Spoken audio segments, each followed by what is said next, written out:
Assalamualaikum warahmatullahi wabarakatuh. Oke teman-teman, hari ini kita akan belajar dan berdiskusi bersama mengenai materi kalor dan berpindahnya. Nah, mari kita mulai. Nah, seperti yang telah kita bahas sebelumnya, bahwa panas dan dingin atau perubahan suhu suatu benda itu dapat mempengaruhi wujud dari benda tersebut, sehingga benda tersebut itu dapat mengalami perubahan wujud. Nah, pada dasarnya setiap benda atau zat itu dapat berubah dari satu wujud ke wujud lainnya karena adanya peranan dari kalor.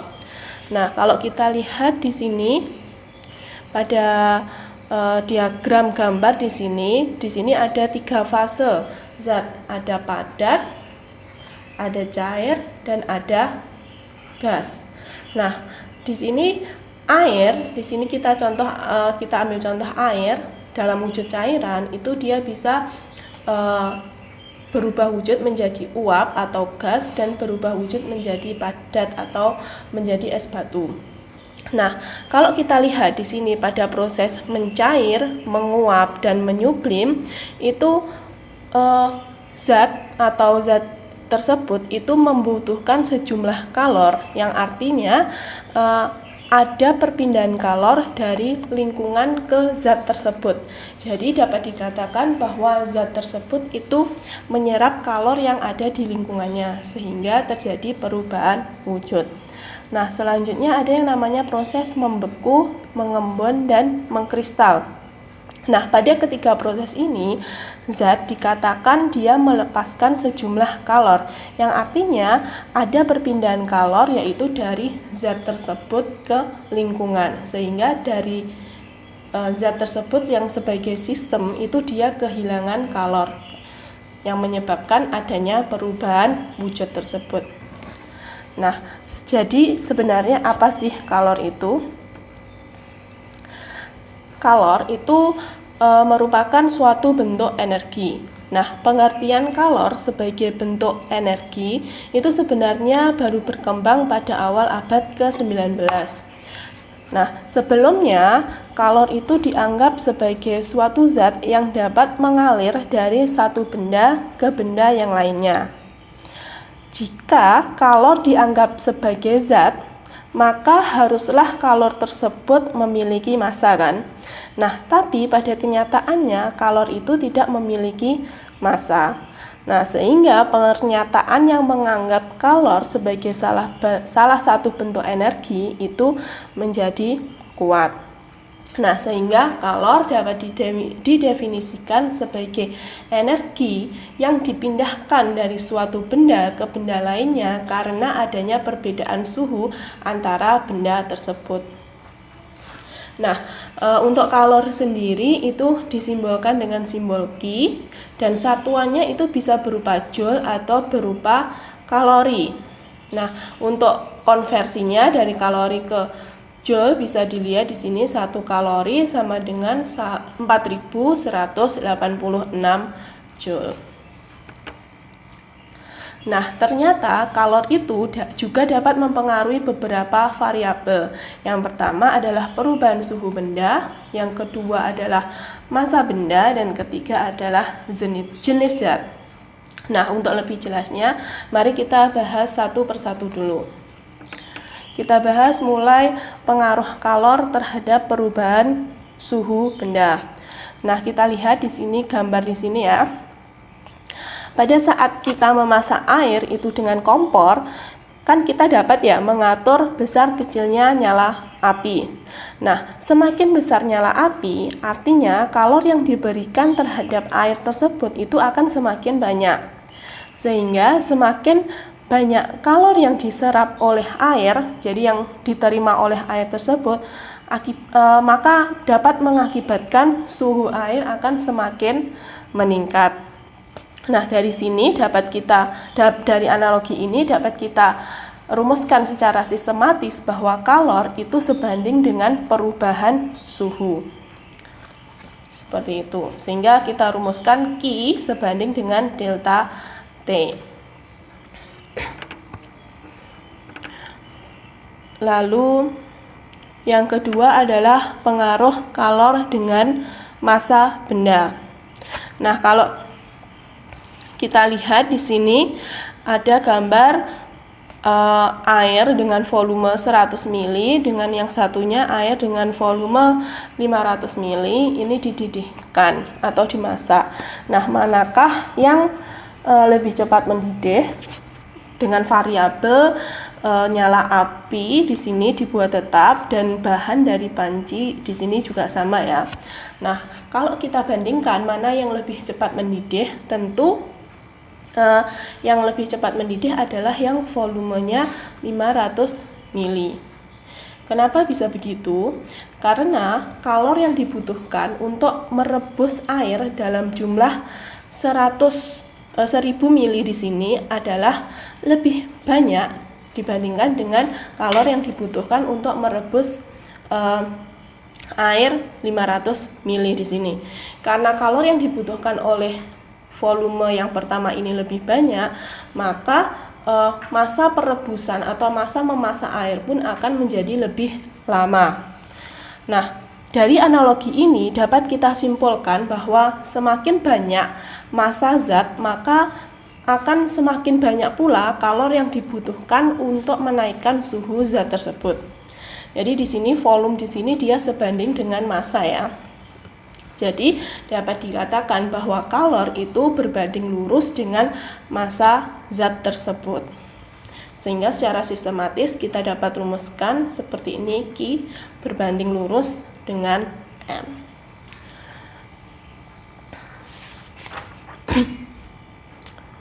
Nah, yang ketiga adalah pengaruh kalor dengan jenis zat. Nah, di sini kita ambil contoh perbandingan mendidihkan minyak dan air dengan volume yang sama. Kita buat variabel volumenya sama dan kita asumsikan bahwa api yang digunakan besarnya adalah sama ya. Nah, di sini ketika 100 ml air dipanaskan dibandingkan dengan 100 ml minyak yang akan dipanaskan, maka untuk mencapai 100 derajat Celcius tentu keduanya membutuhkan jumlah kalor yang berbeda. Nah, hal ini menunjukkan bahwa dalam proses yang sama, jenis zat itu berbeda, tentunya membutuhkan kalor yang berbeda pula. Jadi tergantung pada jenis zat yang dididihkan itu. Nah, banyaknya kalor yang dibutuhkan oleh 1 gram zat untuk dapat menaikkan suhu airnya itu kita sebut biasanya dengan yang namanya adalah kalor jenis zat. Sehingga dapat disimpulkan di sini bahwa kalor yang diserap itu berbanding lurus dengan kalor jenis dari zat tersebut atau Q sebanding dengan C. Di sini ingat ya, C-nya itu C kecil. Untuk kalor jenis itu kita pakai notasi simbol C kecil. Nah, di sini ada beberapa kalor jenis dari berbagai zat yang perlu teman-teman perhatikan. Nah, untuk ini ada beberapa logam di sini. Lalu di sini juga ada zat-zat lain kalor jenisnya. Jadi untuk kalor jenis itu setiap zat itu berbeda-beda.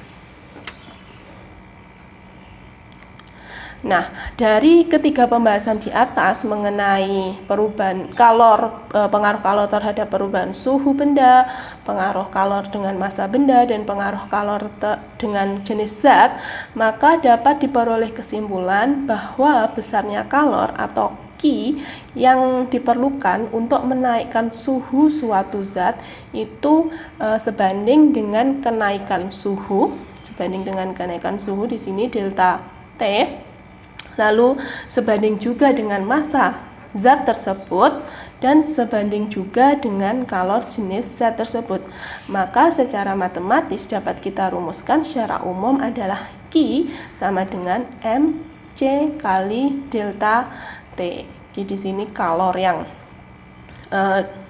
diserap atau dibutuhkan sama dengan massa benda kali kalor jenis zat atau benda tersebut kali perubahan suhu yang terjadi. Nah, perubahan suhu di sini dapat kita peroleh dengan T2 min T1, di mana T2 ini adalah suhu yang lebih tinggi dikurangi dengan suhu yang lebih rendah.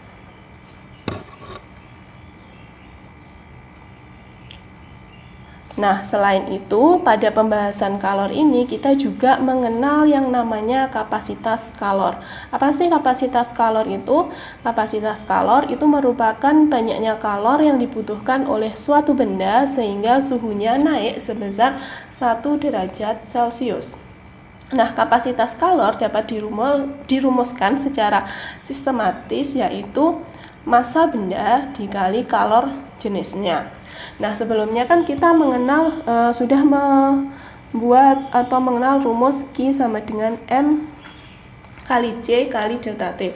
Nah, karena M kali C ini sama dengan dia kapasitas kalor. Nah, kapasitas kalor ini dirumuskan dengan C besar. Jangan sampai tertukar dengan yang kalor jenis. Kalau kalor jenis dia rumusnya adalah C kecil. Notasinya C kecil. Nah, di sini maka M kali C di sini adalah kapasitas kalor, maka rumus akhirnya dapat kita rumuskan secara sistematis bahwa Q sama dengan C besar dikalikan delta T, seperti itu. Nah, kita masuk ke contoh yang pertama. Berapakah kalor yang diperlukan untuk mendidihkan 1 kilo air? Maka di sini sudah diketahui bahwa massa airnya adalah 1 kilo. Jika suhu awalnya, di sini suhu awal ya, maka dia adalah T1. Dan dididihkan sampai suhu 100 derajat Celcius. 100 derajat Celcius itu adalah T2. Yang ditanya tadi kalor yang diperlukan, maka yang ditanya adalah Q. Nah, untuk rumusnya kita pakai rumus Q sama dengan MC delta T, di mana di sini delta T itu adalah T2 min T1, yaitu 100 dikurangi 25. Kita dapatkan 75 derajat Celcius ya. Nah, untuk kalor jenis di sini adalah kalor jenis air. Nilainya bisa kita lihat di tabel yang sudah saya berikan sebelumnya itu. Nah, di sini kita langsung masukkan massanya, lalu kalor jenisnya dan perubahan suhunya. Nah, kita dapat coret seperti ini, maka didapatkan kalor yang diperlukan itu adalah sebesar 313.950 Joule. Lalu contoh yang kedua, air sebanyak 100 gram. Jadi di sini adalah massa air yang memiliki suhu 25 derajat Celcius. Jadi di sini 25 derajat Celcius itu sebagai suhu awalnya. T1 dipanaskan dengan energi sebesar 1000 kalori. Nah, maka di sini energi yang dipakai yang diperlukan, sehingga di sini yang diketahui adalah Q. Q di sini adalah 1000 kalori. Jika kalor jenis air, maka kalor jenis air di sini C air. Berapakah suhu air tersebut setelah pemanasan? Maka yang ditanyakan adalah T2-nya. Nah, rumus awalnya itu kan Q sama dengan M C delta T. Nah, kita tahu bahwa delta T tadi itu adalah T2 min T1. Nah, untuk mencari T2 maka kita harus tahu dulu besarnya dari delta T, sehingga kita di sini mengubah rumus ini menjadi bentuk delta T sama dengan Q per M kali C. Lalu kita masukkan di sini. Nah, perlukah kita mengubah kalori di sini dalam bentuk joule? Perlu teman-teman ketahui kalau di sini kalor jenisnya sudah dalam bentuk kalori per gram derajat Celcius, itu kita tidak perlu mengubah Q di sini menjadi bentuk joule. Jadi untuk kalori ini adalah pasangannya itu adalah gram di sini. Jadi di sini masanya juga tidak perlu dikonversi dalam bentuk kilo. Jadi kalau pakai joule maka masanya harus pakai kilo, tapi kalau kalori itu kita memakainya masanya dalam bentuk gram, seperti itu ya. Nah, di sini kita masukkan, kita hitung. Nah, dari sini kita dapatkan delta T atau perubahan suhunya sebesar 10 derajat Celcius. Nah, barulah kita cari T2-nya. Dari delta T sama dengan T2 min T1, maka rumus ini diubah T2 sama dengan delta T plus T1, sehingga didapatkan suhu air setelah pemanasan itu adalah sebesar 35 derajat Celcius. Lalu contoh yang ketiga, sepotong besi yang memiliki massa 3 kg, di sini massa besi 3 kg, dipanaskan dari suhu 20 derajat Celcius, maka di sini adalah T1-nya hingga 120 derajat Celcius. Di sini T2 ya. Jika kalor yang diserap besi itu adalah 135 kJ, jadi Q di sini. Tentukan kapasitas kalor. Jadi kapasitas kalor tadi adalah C besar ya, C besar. Kalau kalor jenis itu C kecil. Jangan sampai tertukar ya antara dua itu. Nah, kita cari dulu kapasitas kalor besi. Nah, kapasitas kalor itu kan kita bisa pakai rumus Q sama dengan C kali delta T, karena yang diketahui di sini adalah kalor jenisnya diketahui, delta T-nya diketahui. Tapi kalau kita pakai rumus C sama dengan M kali C kecil, kita kan masih belum tahu kalor jenis besinya berapa. Kita asumsikan seperti itu ya untuk di sini. Nah, maka kita lebih baik menggunakan rumus yang ini. Q sama dengan C besar kali delta T. Nah, maka rumus ini bisa kita ubah ke dalam bentuk ini. Maka C besi sama dengan Q per delta T. Delta T tadi kan T2 min T1 ya. Maka 120 dikurangi 20 didapatkan 100 derajat Celcius. Nah, untuk Q teman-teman lihat di sini dalam bentuk kilojoule, maka tadi kan kalau dia masanya dalam bentuk kilo, maka harus kita konversi Q-nya juga harus dalam bentuk joule. Nah, kilojoule ke dalam joule itu kita kali 1000 sehingga menjadi 135.000.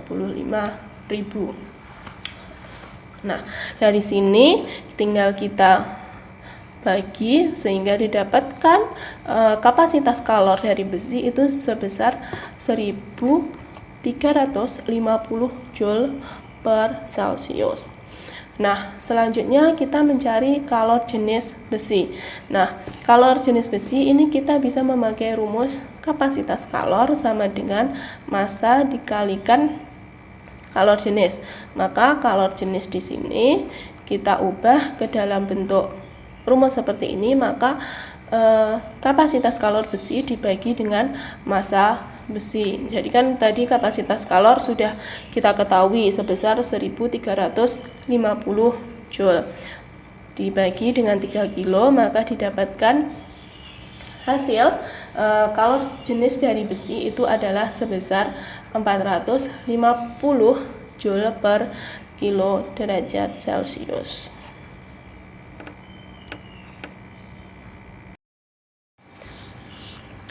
Nah, selanjutnya kita akan membahas kalor laten.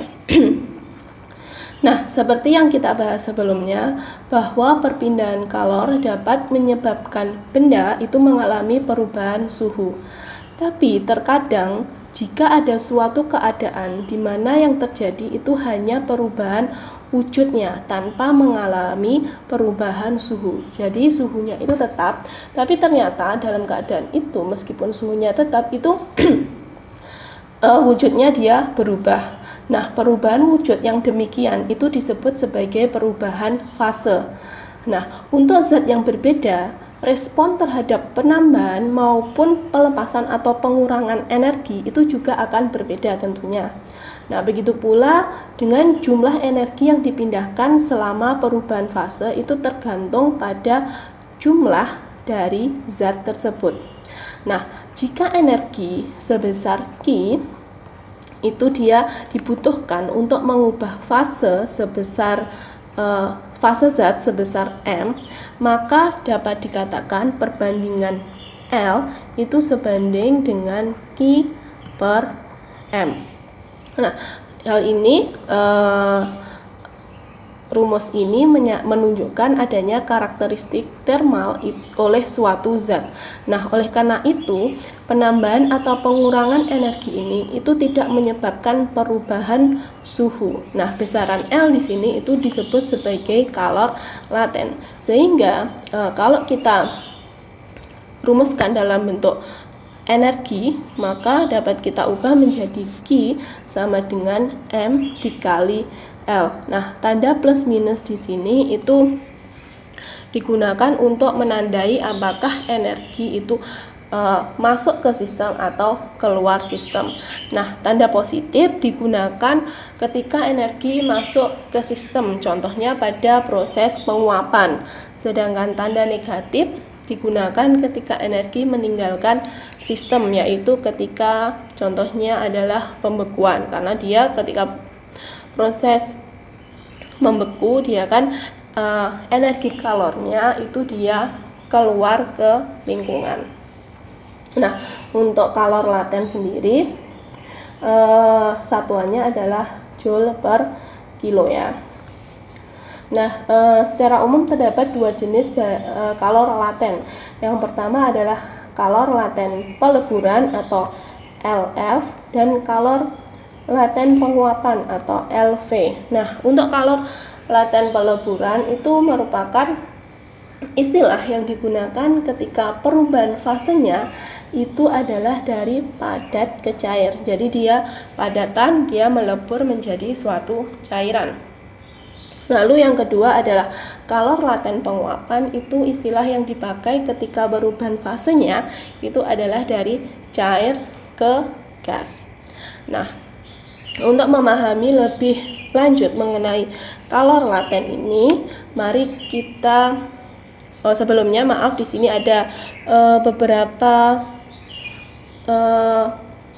nilai dari kalor laten peleburan dan kalor laten penguapan ya dari beberapa zat ya. Nah, untuk memahami lebih lanjut mengenai kalor laten ini, kita akan kaji grafik berikut ini untuk memahami lebih lanjut juga mengenai perubahan suhu dan perubahan fase. Nah, kalau kita lihat di sini adalah grafik energi yang diperlukan untuk mengubah sistem yang terdiri dari 1 gram balok es. Jadi di sini saya menggunakan contoh ya. Contohnya ada balok es di sini sebanyak 1 gram.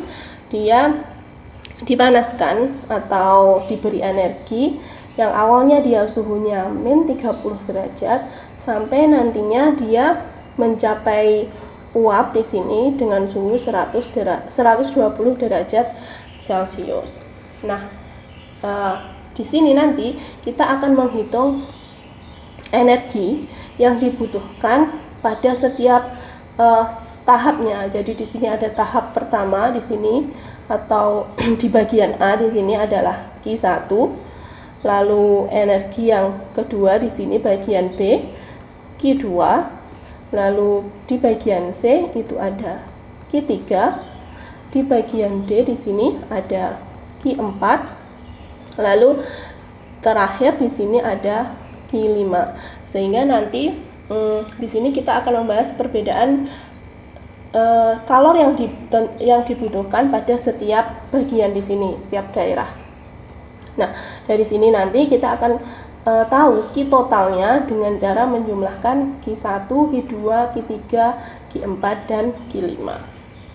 Nah, mari kita mulai dari yang bagian A. Nah, kalau kita lihat di sini di bagian A, di sini dari dia balok es dari balok es bersuhu min 30 derajat Celcius, dia menjadi 0 derajat Celcius ya. Nah, kita ketahui bahwa kalor jenis es itu dia sebesar 2090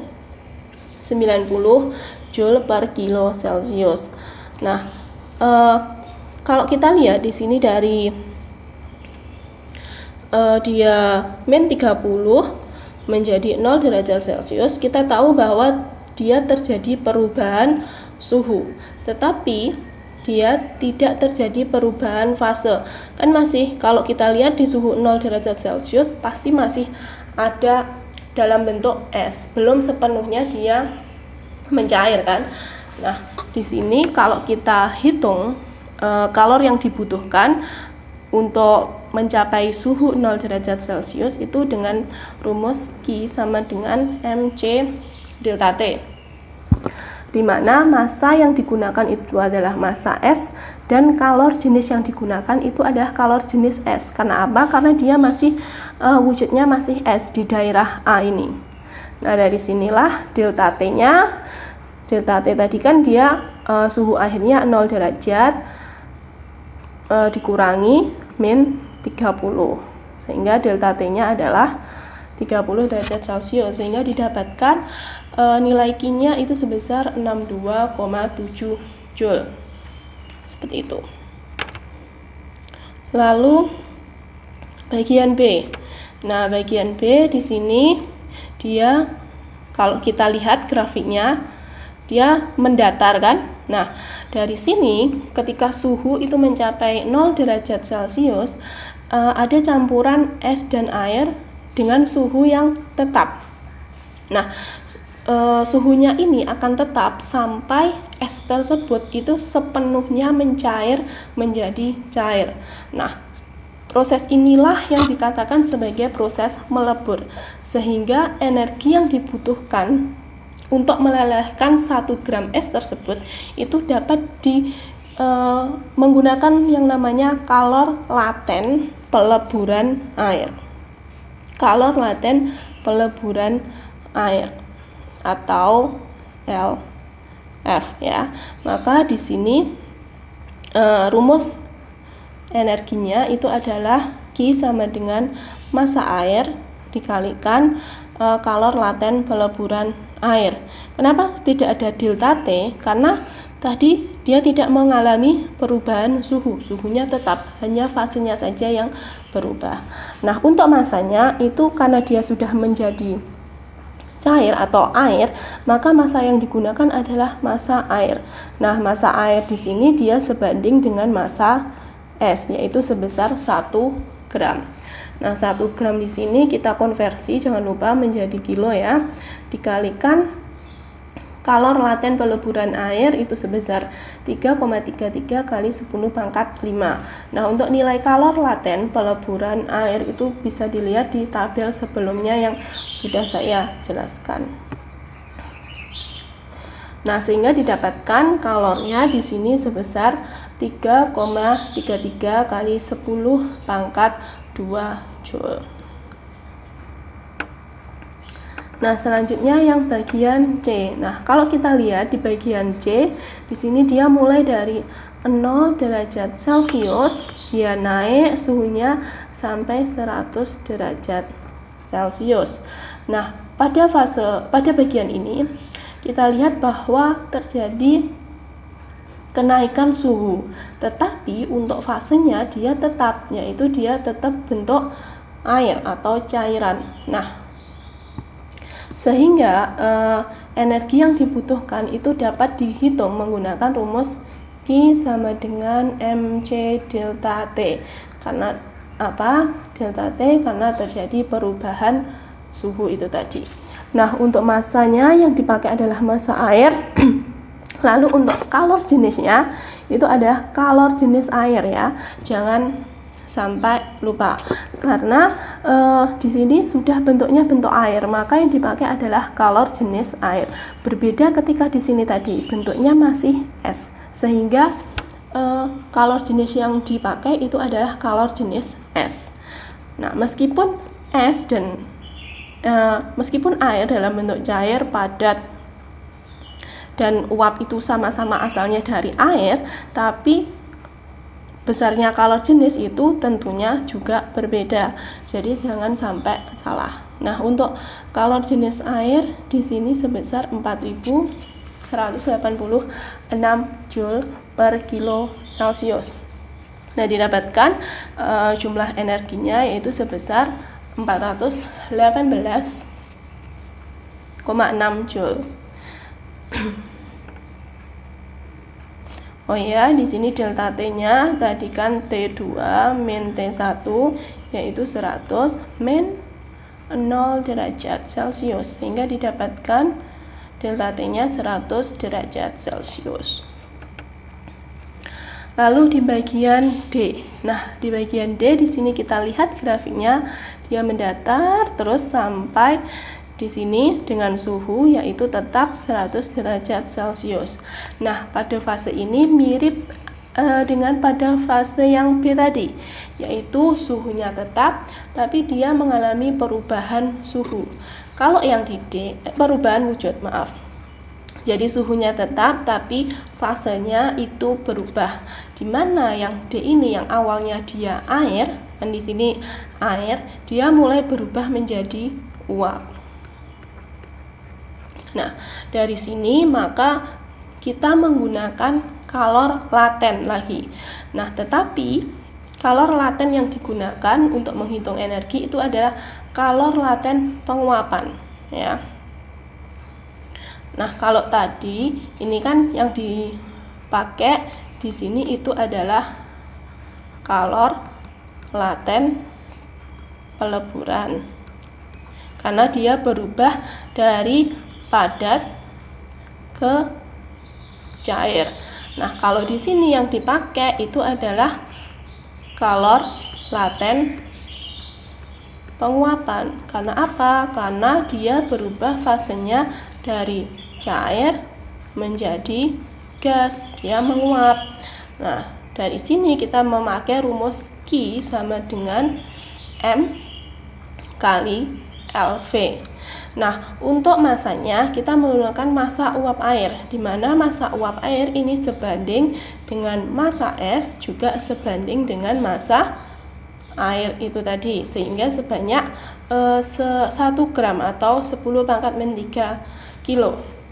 Nah, untuk kalor laten penguapan air sendiri nilainya bisa teman-teman lihat di tabel sebelumnya yang sudah saya berikan juga, sehingga dari sini didapatkan kalornya itu sebesar 2,26 kali 10⁻³ Joule. Nah, selanjutnya yang bagian E. Ini bagian E ya. Nah, pada bagian E ini itu dia juga mirip dengan A dan mirip juga dengan C, di mana pada daerah ini zat tersebut hanya mengalami perubahan suhu tanpa adanya perubahan fase, ya. Di sini dia suhunya 100 derajat Celcius, dia mencapai suhu 120 derajat Celcius. Maka delta T-nya di sini adalah 120 dikurangi 100. Sedangkan kalor jenis zat yang digunakan itu adalah kalor jenis dari uap air. Karena apa? Karena di sini dia sudah menjadi uap, di daerah sini ya. Dia sudah menjadi uap. Nah, kalau di sini tadi kita menggunakan kalor jenisnya itu adalah kalor jenis es. Kalau di sini tadi yang di C tadi kita menggunakan kalor jenisnya itu adalah air, sedangkan yang di daerah E itu dia menggunakan kalor jenis zatnya itu adalah kalor jenis uap air, ya.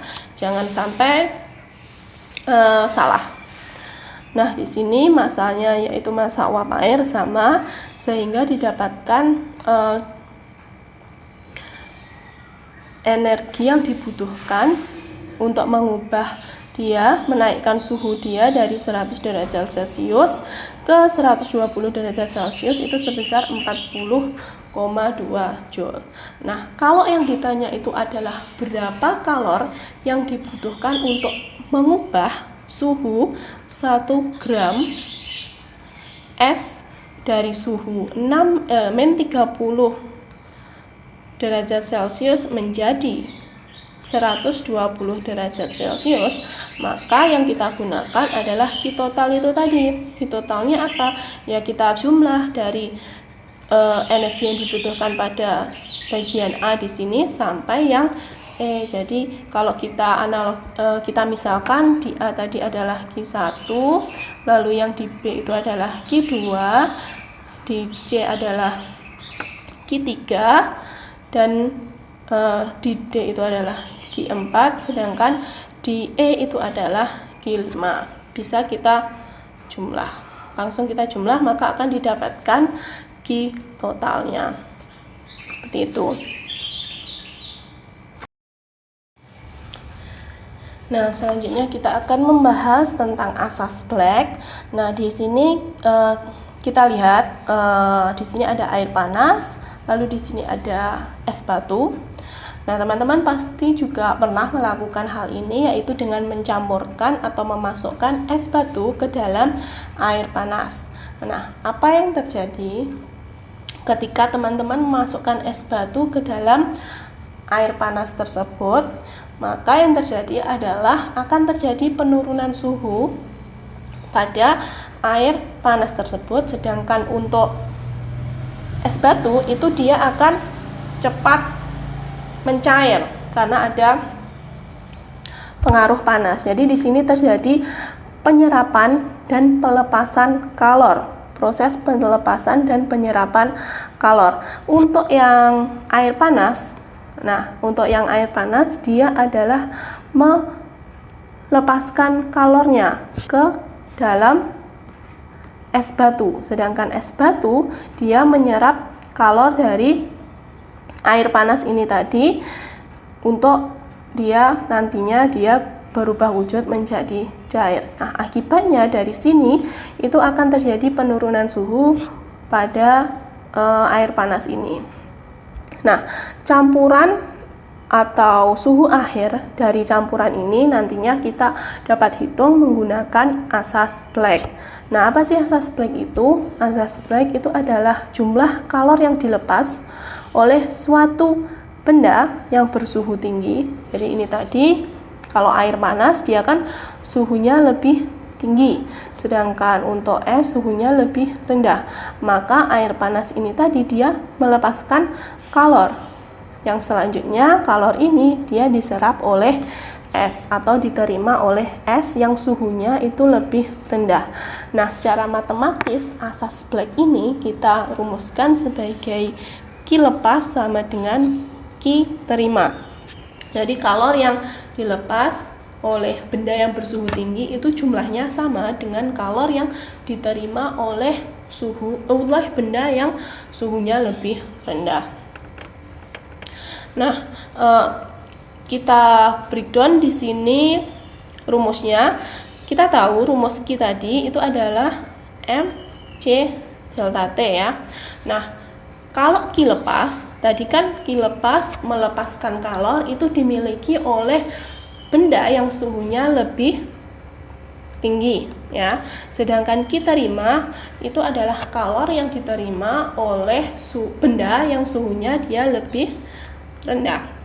Maka kita simbolkan seperti ini ya. Untuk Q lepas MC delta T-nya kita asumsikan yang kedua, sedangkan yang benda yang suhunya lebih rendah kita asumsikan sebagai benda yang pertama. Nah, kita lihat dulu terhadap ilustrasi ini. Nah, ini merupakan ilustrasi dari kedua campuran tersebut. Yang pertama dia adalah benda yang pertama dengan suhu rendah, kita misalkan tadi adalah es ya, misal.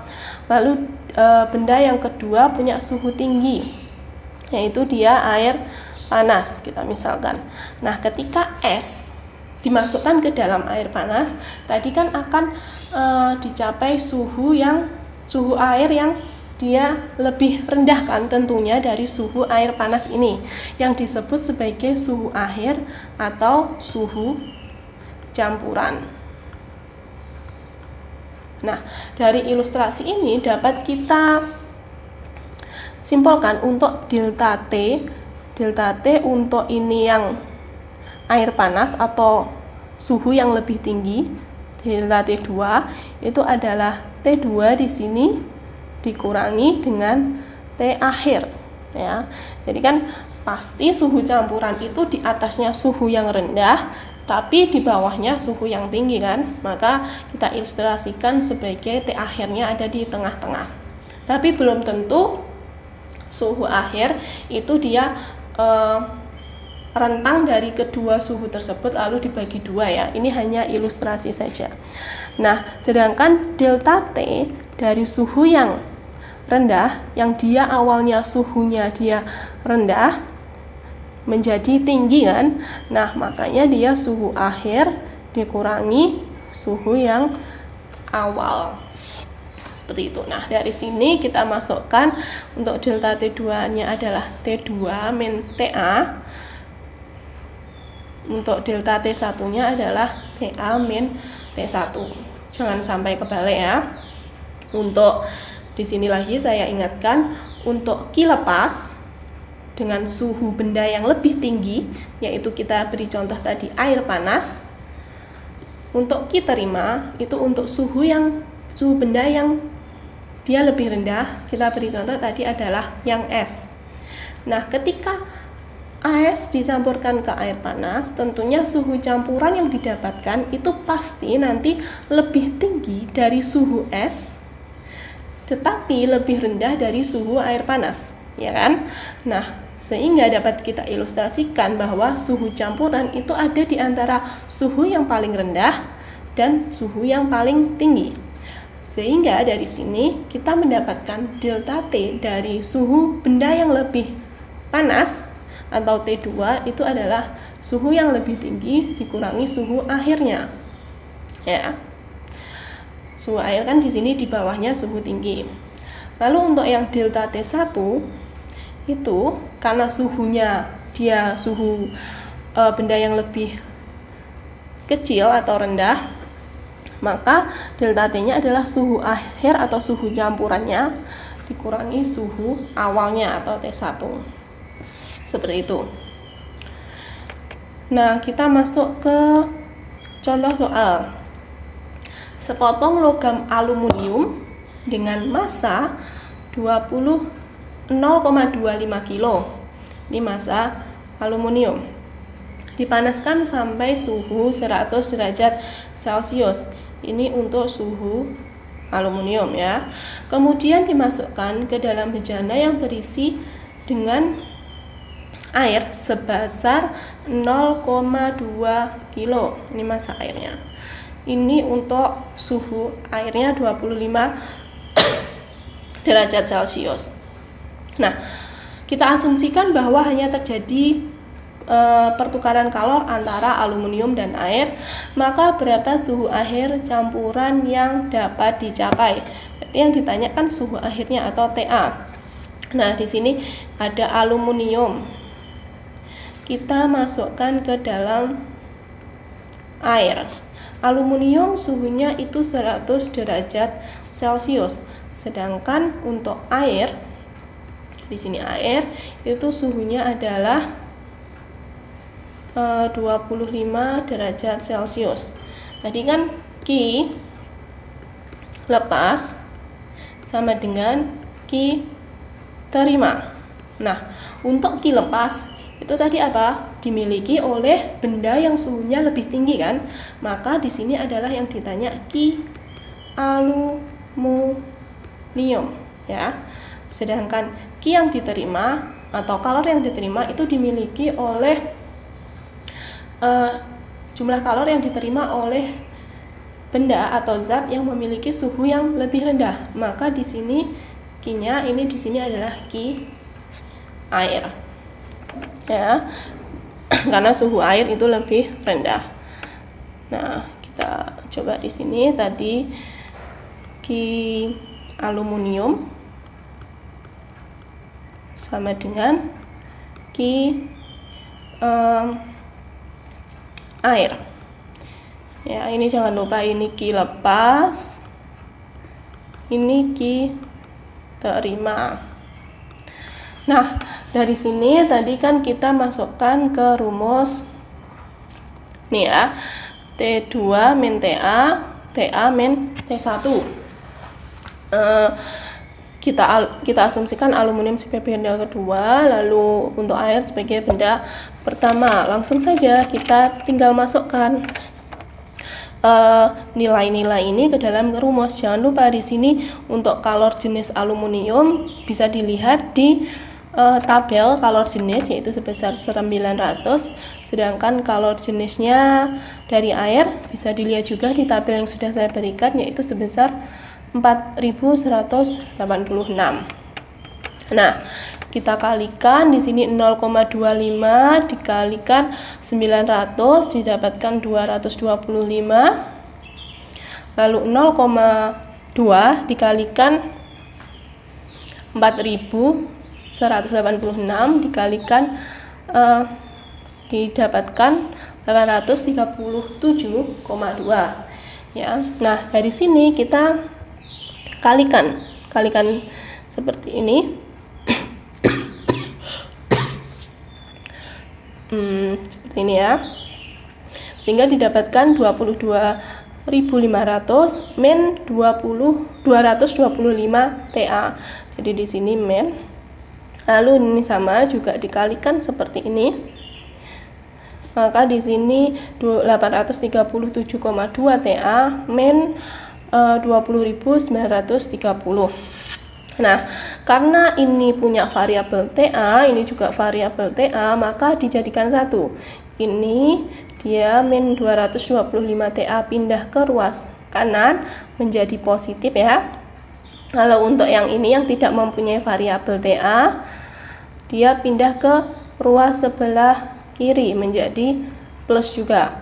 Maka didapatkan nilai TA, jadi ini ditambah ya, didapatkan seperti ini juga ditambah seperti biasa, maka didapatkan nilai akhir dari campuran atau nilai akhir dari suhu campurannya itu adalah sebesar 40,9 derajat Celcius ya, seperti itu. Oke, sekarang kita akan membahas terkait perpindahan kalor.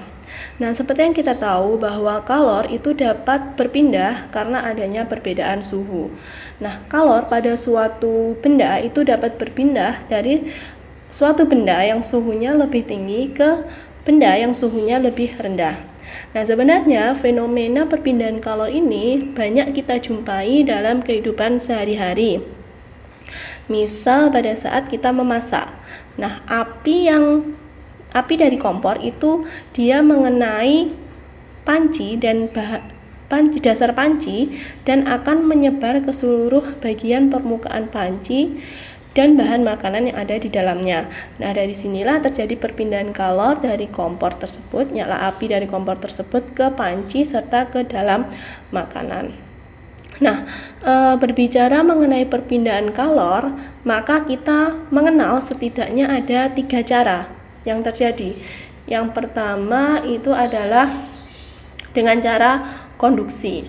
Konduksi atau disebut juga hantaran merupakan salah satu cara perpindahan kalor melalui suatu zat perantara atau perantara zat tanpa disertai oleh perpindahan bagian-bagian zat tersebut. Jadi misal di sini ada sebuah logam yang salah satu ujungnya dipanaskan dalam selang waktu tertentu, maka lama-kelamaan ujung lainnya itu juga akan terasa panas. Jadi yang sini dipanaskan, di sini juga akan terasa panas. Nah, hal ini menunjukkan bahwa pada batang logam tersebut itu terjadi aliran atau perpindahan kalor dari bagian logam yang suhunya dia lebih tinggi ke bagian logam yang suhunya dia lebih rendah. Nah, perpindahan kalor pada logam yang tidak diikuti perpindahan massa inilah yang disebut sebagai perpindahan kalor secara konduksi. Nah, sebenarnya perpindahan kalor di dalam zat padat itu juga dapat dijelaskan dengan teori atom secara kimia ya. Nah, seperti yang kita tahu bahwa semua zat di dalam kehidupan kita itu tersusun atas atom-atom. Nah, pada zat padat ini, atom-atom ketika dipanaskan itu akan bergetar dengan kuat. Jadi semakin tinggi atau semakin banyak kalor yang diberikan pada zat padat tersebut, maka getaran atom di dalam zat tersebut akan semakin kuat.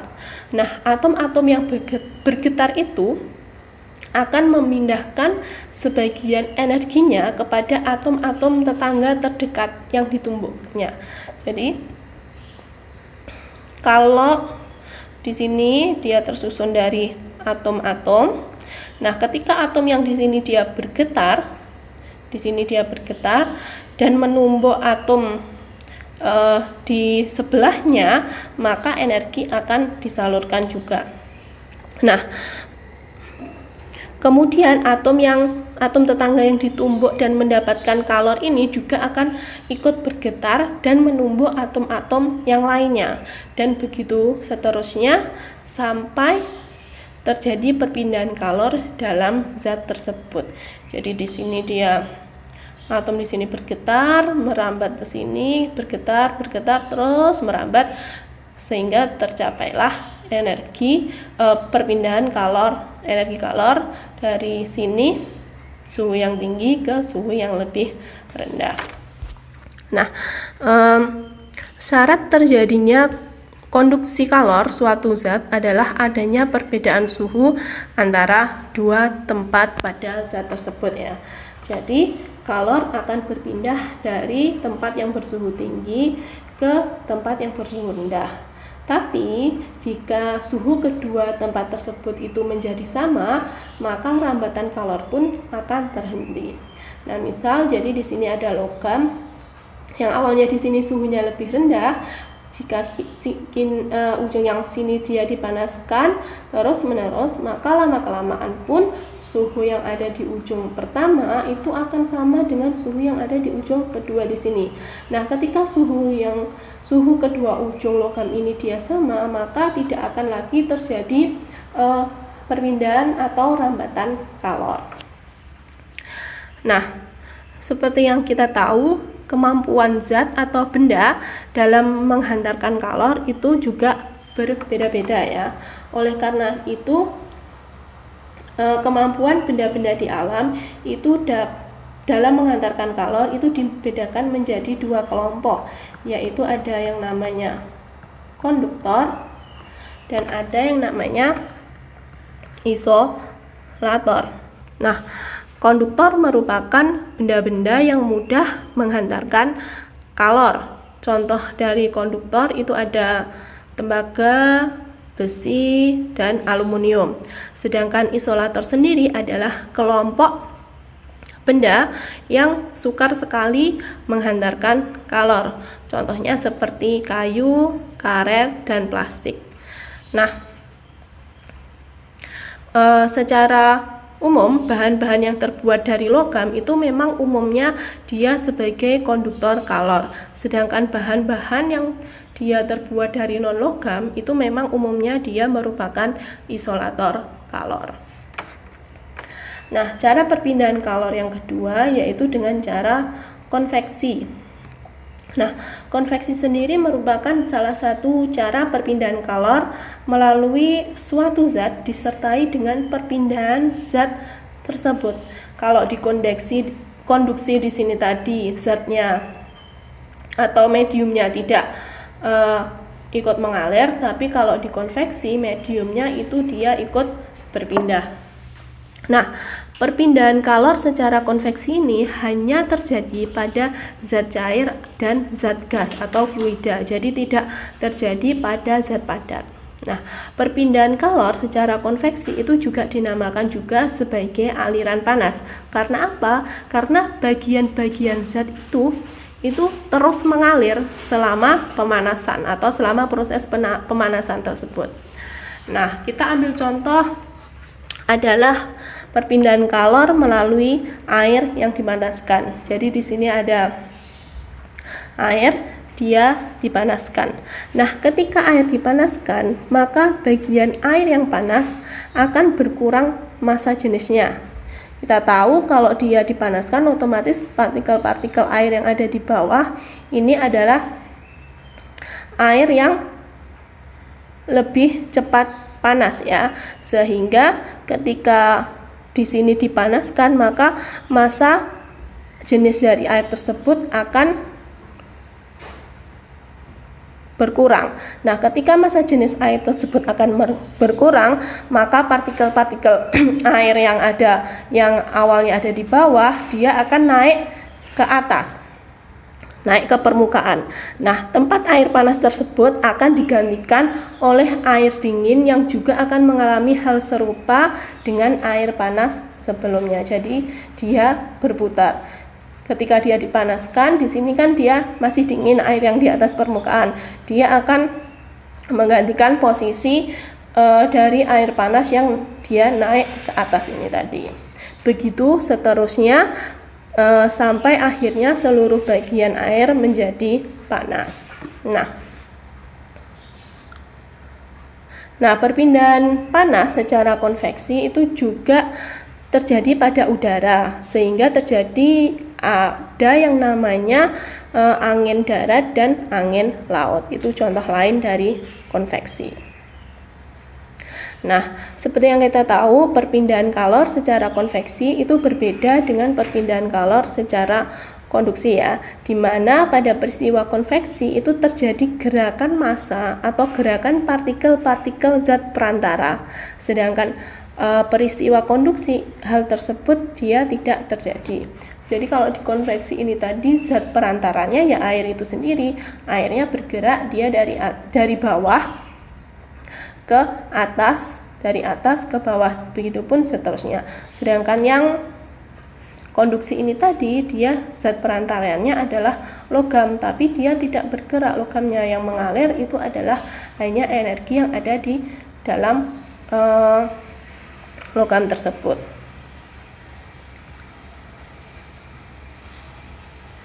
Nah, perpindahan konveksi, perpindahan kalor dengan cara konveksi tersebut terjadi karena adanya perbedaan massa jenis. Akibat panas, massa jenis suatu zat yang dekat dengan sumber panas itu akan berkurang, sehingga akan lebih ringan daripada zat yang ada jauh dari sumber panas. Hal inilah yang menyebabkan bahwa zat ringan tersebut akan bergerak bergerak ke atas atau bergerak ke tempat suhu yang lebih rendah, sedangkan zat yang lebih berat atau punya massa jenis yang lebih berat akan bergerak ke sumber panas, sehingga nantinya dia massa jenisnya juga akan berkurang, dan begitu seterusnya, sehingga tadi di contoh air di sini nanti seluruh air di sini dia akan menjadi panas. Lalu yang ketiga yaitu radiasi. Radiasi di sini adalah perpindahan kalor dalam bentuk gelombang elektromagnetik. Nah, radiasi atau pancaran merupakan cara perpindahan kalor tanpa perpindahan zat perantara atau tanpa adanya zat perantara. Misal adalah pancaran sinar matahari. Nah, panas dari matahari itu dapat sampai ke bumi walaupun jarak antara bumi dan matahari itu sangat jauh, dan di antara bumi dan matahari itu terdapat ruang hampa udara. Jadi tidak mungkin ada zat perantara yang mengantarkan atau sebagai medium perambatan dari matahari ke bumi, tapi panas matahari bisa kita rasakan setiap hari. Nah, pada radiasi, kalor atau energi merambat tanpa membutuhkan zat perantara. Berbeda halnya dengan konduksi konveksi yang selalu membutuhkan medium ya. Berbeda, kalau di sini tadi umumnya untuk konduksi mediumnya adalah zat padat, konveksi itu mediumnya adalah zat cair dan zat gas, tapi untuk radiasi dia tidak membutuhkan medium. Seperti itu. Nah, sebenarnya setiap benda memancarkan dan menyerap energi radiasi. Benda panas ada yang berpijar dan ada juga yang tidak berpijar. Kedua benda tersebut memancarkan atau meradiasikan energi kalor dalam bentuk gelombang elektromagnetik dengan berbagai panjang gelombang. Nah, sifat pancaran dari berbagai permukaan benda juga berbeda-beda.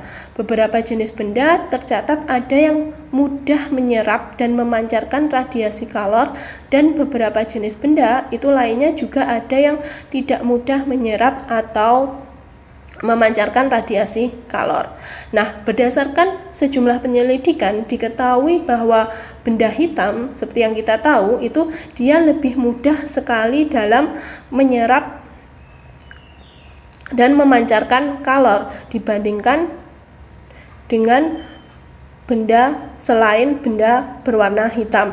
Jadi kalau contoh nyatanya, kalau kita memakai kaos berwarna hitam, misal di bawah terik sinar matahari, dengan memakai kaos berwarna putih, kita bandingkan, maka akan terasa lebih panas ketika kita memakai kaos berwarna hitam. Karena apa? Karena